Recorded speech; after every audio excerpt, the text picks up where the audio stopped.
exclusive interviews, real-world test drives. It's your turn to step into the driver's seat. This is The Drive. Now, here's automotive expert, television and radio host, Alan Taylor. All right, I have to say this again. Whatever comes out of my mouth in this hour, I cannot be held accountable for because I've got such jet lag. I'm just back from China. I went there for a trip to China to check out this brand new 2.5 million square foot facility or factory to build cars for my buddy Steve Saleen. And he makes the Saleen S7, a new supercar called the S1. And he's now going to be working with these folks in China to make SUVs. Actually, in China, the car brand will be called Saleen. And so it'll be a Saleen, SUV. And then maybe they'll bring these over to America. I don't know. Brian Moody joining us, executive editor of AutoTrader, autotrader.com on the web. And also, my friend, we've spent time in Iceland together. Didn't we ride together in Iceland? Is that what it was? Yeah, Iceland and a couple other glamorous places, like, Rapid City, Iowa. Cool places like that. Right. Well, we're kind of world spelunkers, if that's the right word. No, it's not, but that's all right. That's cave dwellers or cave searchers. But we are car guys. AutoTrader, I was thinking the other night how when I was in the car business back in the, I'm going to say, 80s, and I started using AutoTrader when it was just a magazine, like on the little racks everywhere. And I eventually was doing so well as a car dealer using AutoTrader, the little magazine that used to come out, or what did they call it? A little circular kind of a thing? Yeah, a little. They didn't call it a magazine, kind of, but it was kind of like a newspaper. Right. Kind of a newsprint, circular kind of a thing. But I did so well that I actually made a deal to buy the centerfold.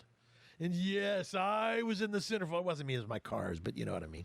And years went on, and I did such a tremendous business. And then all of a sudden, this thing is born called the internet.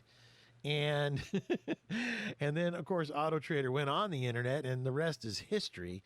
My goodness, is AutoTrader huge these days.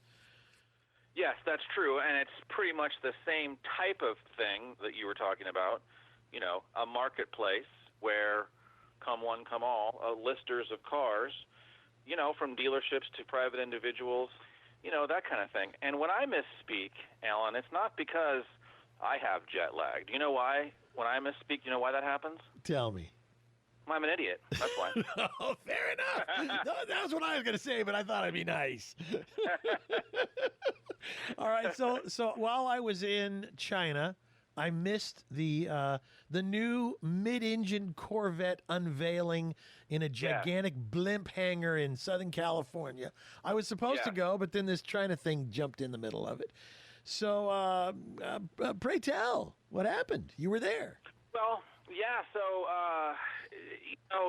the crazy thing is you're not going to find a more loyal bunch of people. There were some Corvette owners there as well. I think there might even have been some dealers as well. I'm not really sure. A lot of, journalists, writers, newspapers, magazines, a lot of those kind of people. And they held it in this gigantic blimp hangar, a wooden blimp hangar from probably the World War II era. And a lot of people were saying, why would they have it down here in Southern California? Why not have it in Detroit, in New Jersey, places, New York? Fair enough. But we were in Orange County, California, right in the very shadow of some of the biggest drag racing venues, the most well-known canyons and back roads and strips along the beach, the kinds of places that basically built the Corvette name, one quick stoplight at a time. So there we are in the midst of all this, muscle car heyday. And, they pulled out all the stops. I've never seen really a bigger presentation than that. Remember back in the day, like in the 80s and 90s, they used to drive Jeeps through glass windows and parachute out of a plane and round up cattle in the middle of the street and all that for a presentation. This was like that. This was really befitting the car. And really, is there a more uniquely American, muscle car type of thing than the Corvette? There's a few others, maybe Mustang. maybe Camaro, maybe the Dodge Challenger, those kinds of things. But I thought it was well done, and I think the car looks good. It's now mid-engine, but it also, to their credit, looks like a Corvette. So I think they did it right.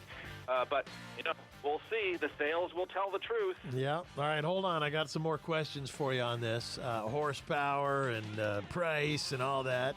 The new C8 Corvette, 8th iteration. And Brian Moody's got the whole scoop. Executive editor at Autotrader.com. This is The Drive. We'll be right back. Stay tuned.